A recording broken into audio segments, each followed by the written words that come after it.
Welcome to the Cheating Secrets channel. We hope you enjoy today's story. I was home alone, feeling sorry for myself, struggling to cope with my forced idleness. It was time to change tactics, from trying to get my job back to restoring my reputation. You see, 6 weeks ago, I was a project manager. Once I described my job to my wife as if I was juggling 500 balls at once, trying to make them all hit the ground at the same time. After 20 years, I finally landed in some larger projects and earned more money. But after paying for my children's college education and due to my wife's extravagant lifestyle, the money would have been enough only if I didn't want to die of old age at work. We didn't have much money in the bank, and the lack of income made the situation grim. Yes, I felt sorry for myself. The last project fell apart when the main subcontracting company went bankrupt. I had a friend still working at the company who obtained the minutes of the board meeting where I had convinced them not to go for the cheapest bidder, but it didn't help. If it came down to me or them, the board should have pressured the minutes secretary to verify their decision. I was home alone because my wife Sandra, to whom I've been married for 20 years, had gone to her sister's for the 5th Friday in a row. She asked me if I wanted to go, but as usual, I refused. Why should I help her sister plan her 15th anniversary? Sure. Her sister is fine, but I can't stand that arrogant jerk, her husband. He owns a small but successful manufacturing company that he started with his wife's inheritance. Damn, if he mentioned one more time that it was worth $12 million, I would choke that little toad. My self-imposed exile was interrupted by a doorbell at 2110. After 3 bourbons, I was slightly befuddled when I opened the door. It was my wife, or so I thought. Had she looked 10 years younger? I smiled when I realized it was Linda, Sandra's younger sister. Now it was obvious. Slightly shorter, a bit prettier, and with significantly larger breasts. I greeted her and offered coffee or tea. We chatted briefly. What's going on, Linda? I thought Sandra went to you and Neil to plan your anniversary? I didn't miss the fleeting embarrassment in Linda's expression. Our anniversary was 4 weeks ago, Dave. Now it was my turn to be embarrassed. Bourbon has many good uses, but enhancing mental sharpness isn't one of them. Instead of making a fool of myself, I kept silent. Linda clearly had something on her mind. Listen, I know you wouldn't want us to remind you, I suppose. I understand it might be awkward for you, but I just wanted to personally thank you for the gift you and Sandra gave. It was the most generous and thoughtful gift I could imagine, and we are very grateful. I filed my previous thoughts under slightly puzzling. Now I was completely thrown off. Linda, what are you talking about? Well, if you want to play a denial, I can play along. I'm not entirely sure what Sandra told you. Damn, it's a bit embarrassing. She paused to compose herself, clearly unprepared for my reaction. I'm sure Sandra told you. I am frigid. I never liked sex. Of course, I fulfill my marital duties to Neil once a week if necessary, but I hate it. That's why, as Neil says, all the romance has gone from our marriage, and he must be right. We haven't gone out together for an eternity. Moreover, we couldn't conceive a child. Honestly, it's fortunate we've come this far. That's why your gift with Sandra meant so much to Neil and me. I just wanted to thank you personally. I really envy you, Dave. You must have a really strong marriage if you trust Linda so much. I don't know if she caught my utterly stunned expression, but even if she did, it didn't stop her from kissing me on the lips. Thank you. Dave, you're a gem. What the hell is going on, Linda? Where is Sandra? What? She's on a date with Neil, silly. My suddenly shocked look full of painful anger must have finally reached the smiling bride. I repeat, Linda, what the hell is happening? Well, Sandra said it was your idea. You're in her gift for our anniversary. 10 dates with Neil over 10 weeks. Neil gets 10 weeks of romance, and I get 10 weeks without advances. Sandra said you agreed it would spice up your faltering sex life.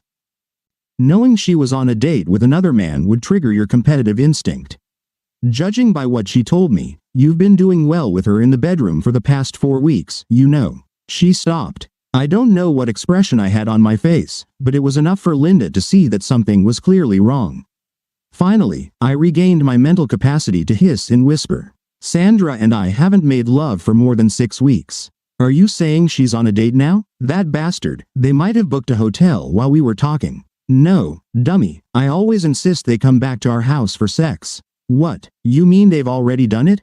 Yes, they had sex after their first date. Of course, Dave, you knew. That was the agreement, right? Please tell me you knew. They say a picture paints 1,000 words.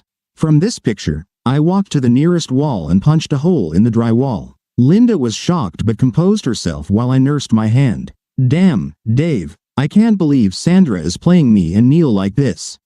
You really had no idea, did you? Her eyes suddenly hardened. We have to stop her. I was several steps ahead of her. I was dialing the number on my phone. Sandra answered on the 6th ring, panting. You cheating scum. Get home now so we can sort this out. Linda told me all about what you've been doing. I can't, Dave. I'm a bit busy right now. Yeah, you're in the very act of destroying our marriage. You've been whining since the kids left home for me to let you stray.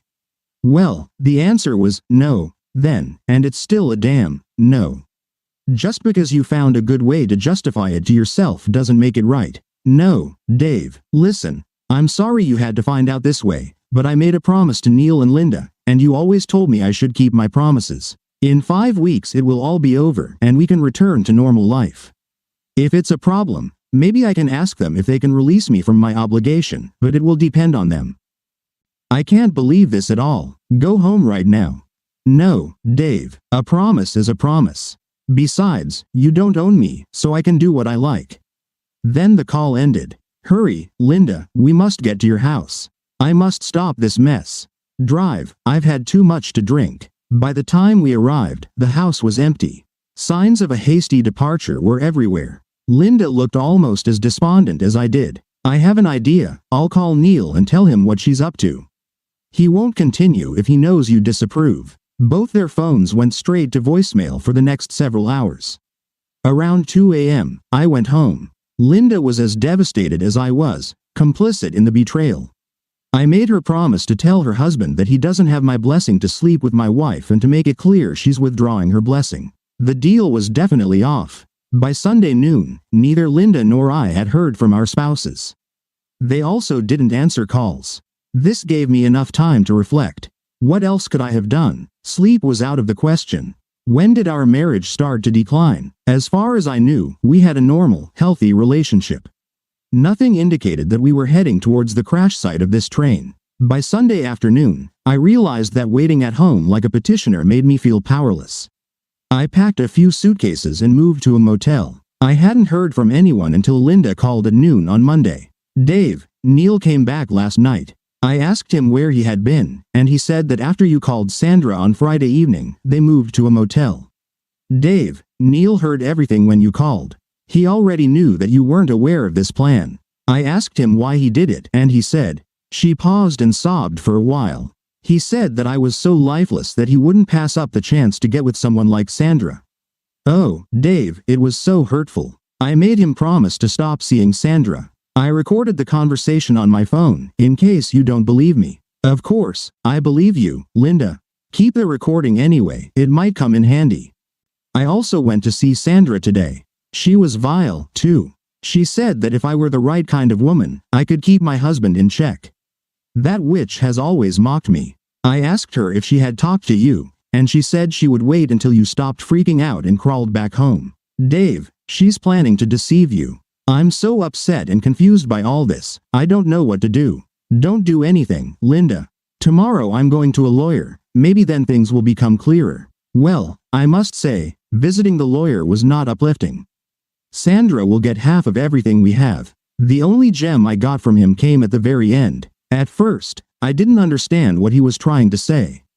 He explained that the only time he saw a guy come out better in a situation like mine was when the husband had some spicy videos with which he could threaten his wife. Then he asked, rather suggestively, if Sandra's parents were still alive and if they went to church at all, while raising his eyebrows and looking at me. What a guy. On Wednesday, I sneaked into my old house and installed cameras in the bedroom and living room. They transmitted everything to a hard drive I hid in the basement.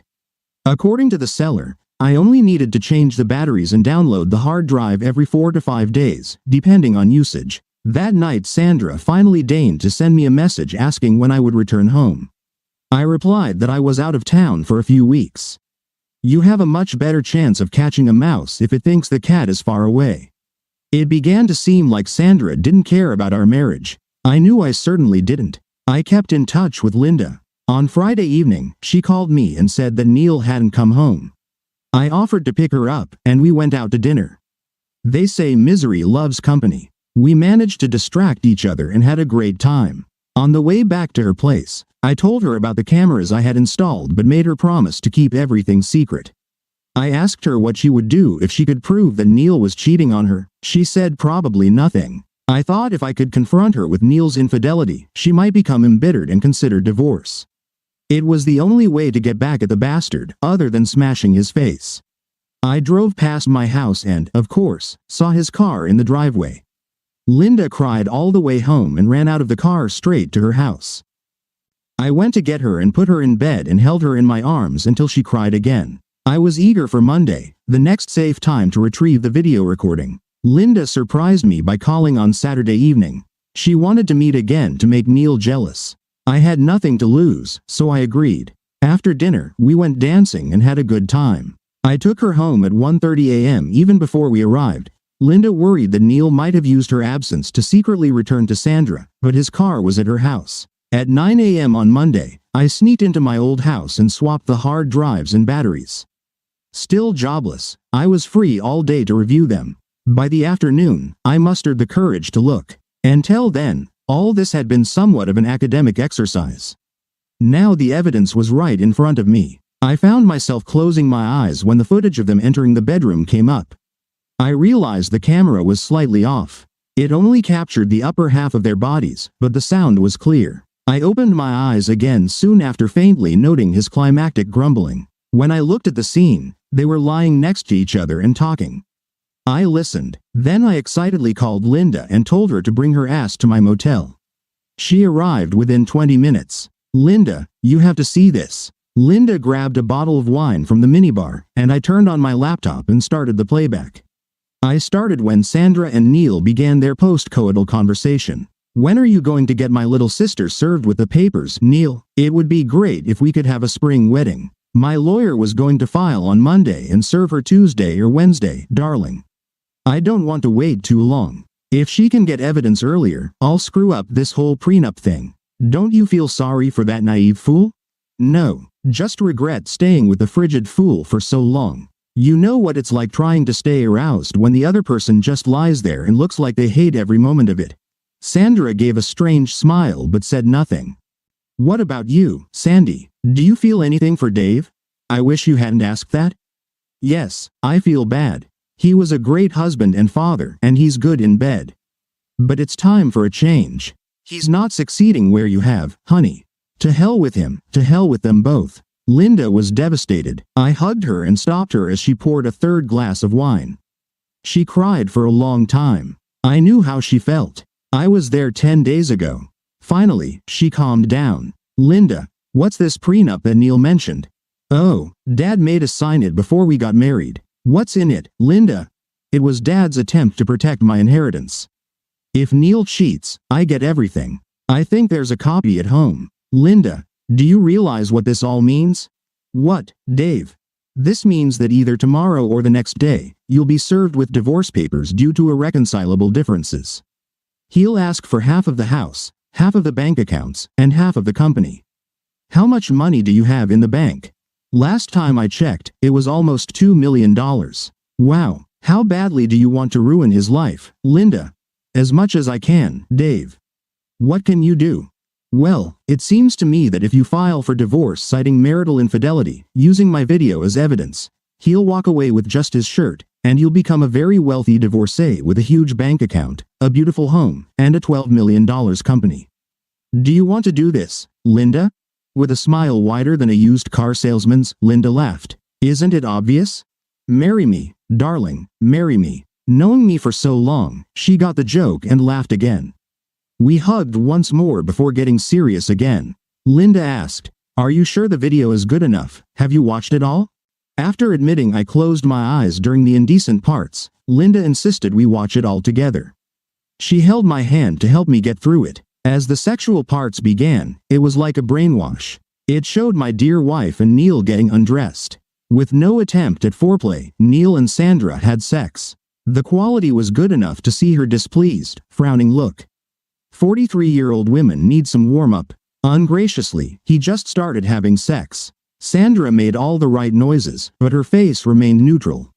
I almost choked when, after about a minute and a half, she actually looked at her watch behind his back. I paused the video. Linda, is this typical behavior for Neil? Yep. I assume you were a virgin when you got married. Am I right? Of course, I was, Dave. Risking this being too personal, Lynn, how long is Neil, his thing? About this, Dave, she said, showing with her thumb and forefinger. No, I mean when it's hard, Linda. It's like this when hard, Dave. I couldn't stop laughing. Well, Lynn, I think I've solved another one of your problems.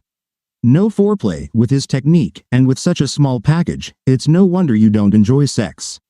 You see, Linda, I don't think you're frigid at all. That would be fantastic, Dave. Can I go to a doctor and have some tests done or something?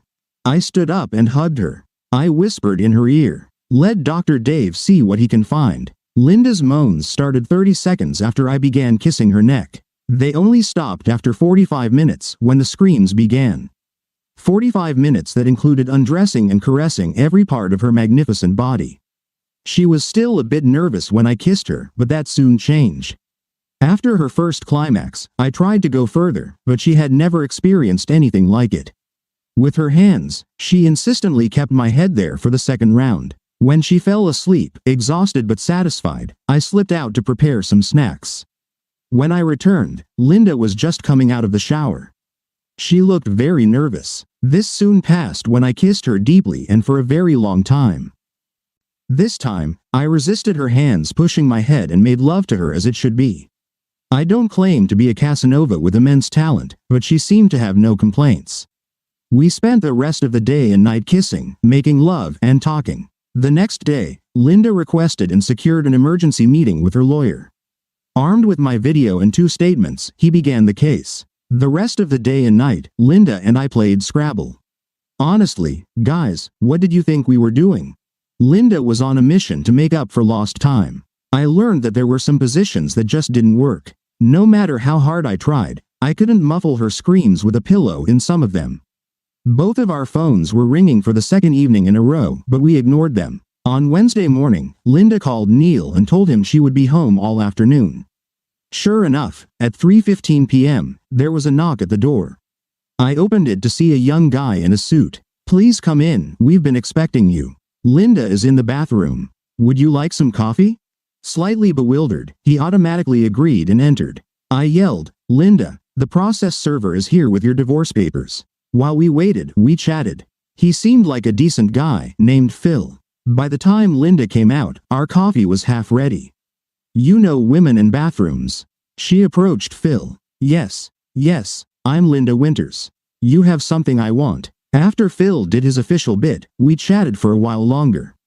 Turns out it was a crappy job but well paid. He declined a second cup and thanked us for such a unique experience.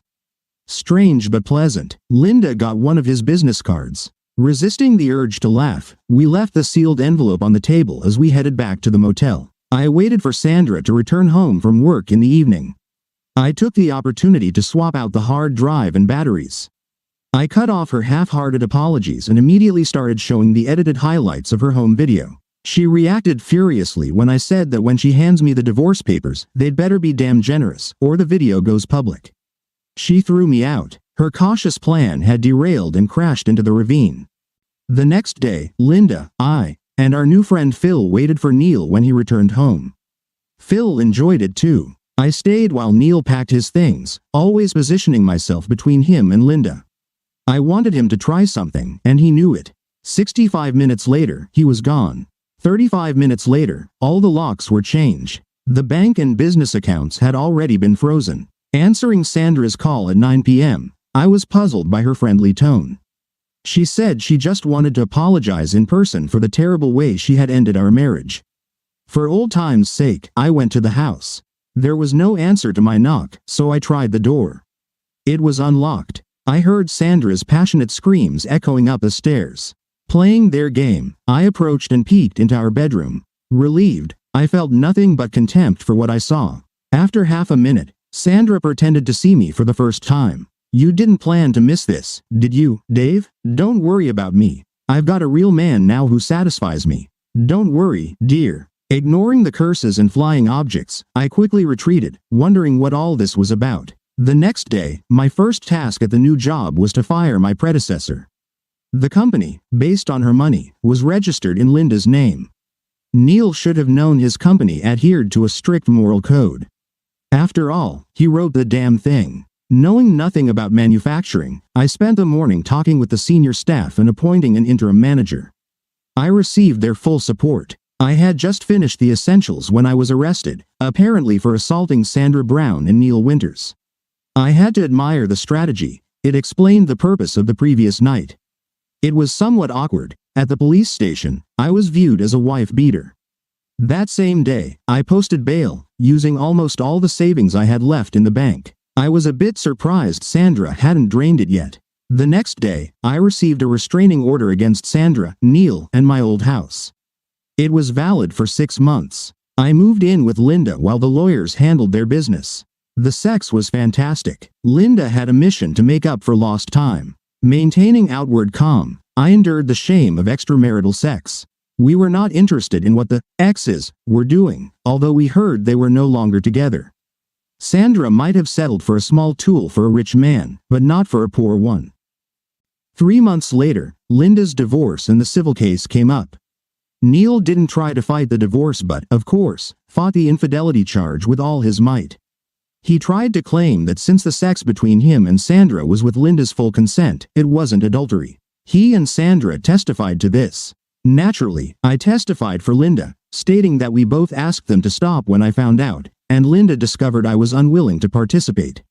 I can't express how proud I was of Linda that day. She managed to reveal the whole story of her apparent fragility and then discovered it was all due to Neil's tiny equipment and selfish technique, with her head held high. The press gallery, always fascinated by a sex scandal, reveled in it. The recording made by Linda, where she begged Neil to end his affair, tipped the scales, and his plea was tossed aside. Crushed and with his manhood destroyed, Neil left town. For another 3 months, we saw neither Neil nor Sandra. Sandra gave me a spiteful smile from the witness stand during my trial. She was very convincing, tearfully describing how I found her in bed with Neil. She knew she was wrong but definitely did not deserve to be beaten. The judge scolded me when I applauded her performance at the end. Neil was somewhat less convincing as he described how he couldn't measure up to my size and fury when I caught him with my wife. This time I respected the judge and refrained from applauding. The prosecution lawyer tried to object when my lawyer presented the recording from the hidden camera in the living room as evidence, explaining why it had not been submitted during the investigation. My lawyer apologized to the judge and explained that I couldn't retrieve the hard drive until the day before because the restraining order was still in effect. In reality, Linda had taken it 2 days after my arrest, but my lawyer was unaware of this. I watched Sandra's and Neil's faces as they watched the unfolding drama. This time I had positioned the camera correctly. It clearly showed them plotting at the kitchen table after I left. They were smart enough to remove the bedroom camera, but I didn't know if they thought to look elsewhere and had missed this one. After a prolonged silent discussion in the courtroom, we saw Neil wrap a towel around his hand and knock Sandra to the floor. Being a fighter, she got up again, ready for the second round, happily using a frying pan on Neil. Wasn't Neil supposed to go first? The courtroom erupted, so I strained to hear my case being dismissed, and the judge ordering the bailiff to arrest them. There are 2 crimes judges hate: contempt of court and perjury. They work hard for their positions, and calling a trial into question for these crimes is contempt in itself. Of course, I could have provided the video earlier and charged them with conspiracy to pervert the course of justice or making false statements, but I didn't. Both Linda and I agreed that their pitiful and contemptible behavior toward us deserved our best response. By the time I cleared my name with the waiting media, the police chief wanted a word. He apologized for my wrongful arrest. I immediately forgave him, and we spoke for a few minutes. As we finished, Sandra was released. She headed towards Linda with clear malicious intent. I stood between my ex-lover and my current love. "Sandra, you wouldn't hit a pregnant woman, would you?" Sandra stopped. Her face went through several shades of extreme upset, then she just turned away before we could see her tears. 2 months later, I read in the newspaper that the happy couple received a minimal sentence for perjury, 12 months in jail. Well, time to start this divorce and sell this house. I thought Sandra was right. Her affair with Neil did awaken a competitive instinct in me. Unfortunately, it was not the instinct to win back my spouse through sex, but the baser instinct to kill and tear apart. 2 nights later, sweaty, Linda and I continued our ongoing discussion. We carried on our feverish activities in the bedroom as Linda insisted she needed to make up for 15 years of lost pleasure. By my calculations, she was only 8 years overdue. She insisted it was no less than 12. While I lay there stroking her rounded belly, we talked. Isn't it silly, dear? If only they had done everything properly, asked for a divorce first and then started their thing, things would be different today. I think we would have been devastated, but they would be free and wealthy, enjoying all the sex they could handle. Something tells me Neil is getting all the sex he can handle now. They say Bubba can be quite insistent. Now shut up and let's try to catch up on those 12 years. 8 years, you insatiable woman. Yesterday. What would you like to do for our 15th anniversary, Dave? Nothing special. Absolutely nothing. Thank you for being with us and listening until the end. If you found it interesting, please subscribe, give us a like, and leave your comments. And we'll see you on the Cheating Secrets channel.